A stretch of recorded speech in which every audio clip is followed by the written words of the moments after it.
As the largest amphibious landing in history, D-Day marked the major turning point in World War II.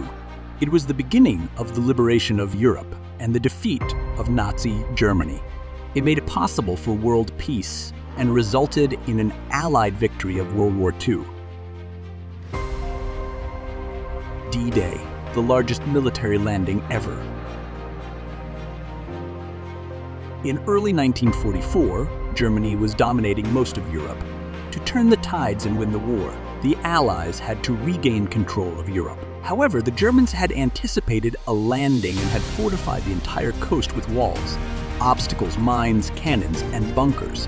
One of the most heavily protected locations was Calais, as the point closest to England. Therefore, the Allies chose another location farther away but less fortified, the Normandy beaches. It was decided that the landing forces would depart from different locations to avoid arousing enemy suspicion. Deception and secrecy were all key here. The Allies also created a phony army right across the channel from Calais and sent false radio signals and information about a Calais invasion to cause the Germans to put more resources into that area. Meanwhile, the Allies steadily built up their forces and prepared for the invasion. There were 5 beaches. The British and Canadians were in charge of storming Gold, Juno, and Sword, while the US would tackle Utah and Omaha to the south. However, as the planned invasion drew closer, stormy weather threatened the operation. However, it was predicted that a slight pause in the weather was due on June 6, and so the operation was given the green light. In the blackness of night on June 6, thousands of paratroopers dropped down behind the enemy lines. Their goal was to disable coastal defenses and bridges which led to the defenses. Unfortunately, anti-aircraft fire severely scattered the aircraft formations, so nearly all the paratroopers went to the wrong places. Many were drowned in intentionally flooded fields, while some were caught on long metal spikes planted as a defense. However, various units managed to complete their task despite the difficulties. Around 6:30 in the morning, a naval and air bombardment targeted the coastal defenses of the 5 beaches. However, on some of them, this would prove to not be enough. Additionally, air bombardments missed by miles due to the cloud cover, most of them dropping their bombs on cow fields inland. Following the bombardment, troops began heading inland on landing craft. However, they'd underestimated how much of the coastal defense was still left, and there were still the mines and obstacles they had to breach. Omaha Beach. Omaha Beach was the most heavily defended. The US was in charge of attacking it.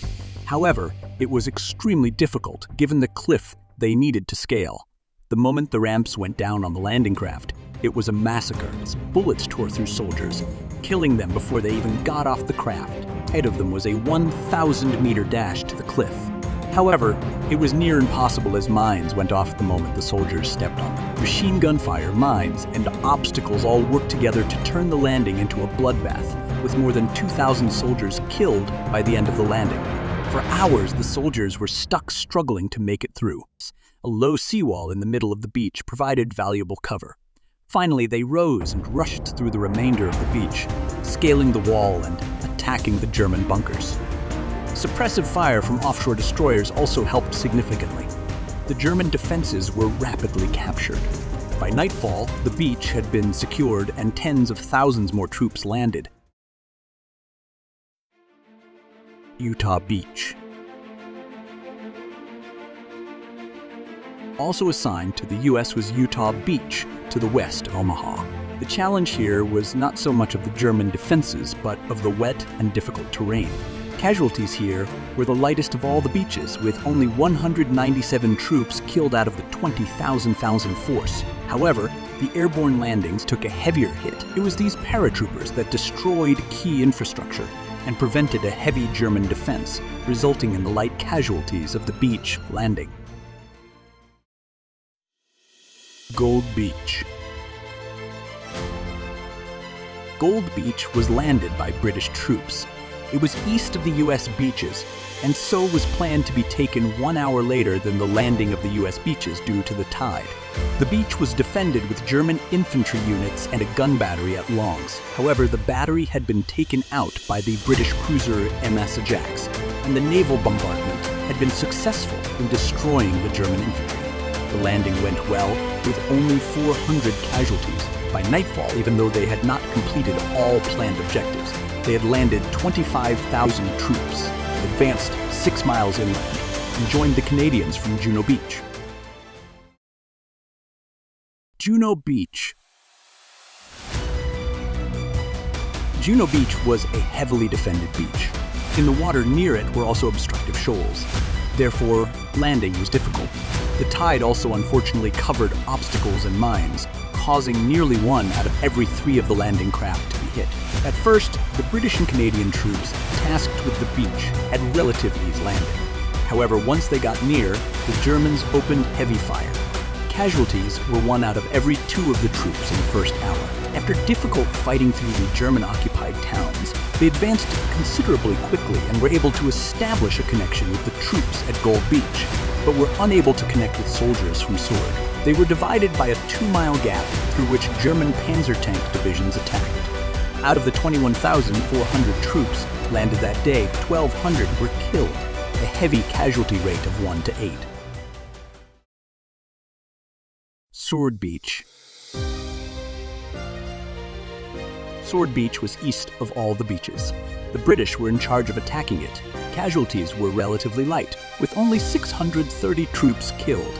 However, they were unable to take the objective areas, link up with Juno Beach troops, and were attacked by panzer divisions. Liberation of Europe. Now that the beaches had been secured, the Allies could liberate Europe. However, the beach landings had not pushed in as far as planned. Over the next few months, the Allies pushed into mainland Europe. Progress was slow because of the blockage. They hampered troop movement and concealed and covered German defenses. The defenders even counterattacked, as demonstrated in the Battle of the Bulge when they surrounded a group of American troops. Victory in Europe Day. World War II in the European theater finally ended on May 8, 1945, when the Soviet Union troops from the east stormed Berlin. World War II in the Pacific theater soon ended as well. Once again, there was world peace. And because of D-Day, this peace was not in a Nazi Empire world, but in a world full of independent nations. The landing of Normandy was what made it possible for a new nation of Jewish people, a reformed Germany, and maybe some negative outcomes as well.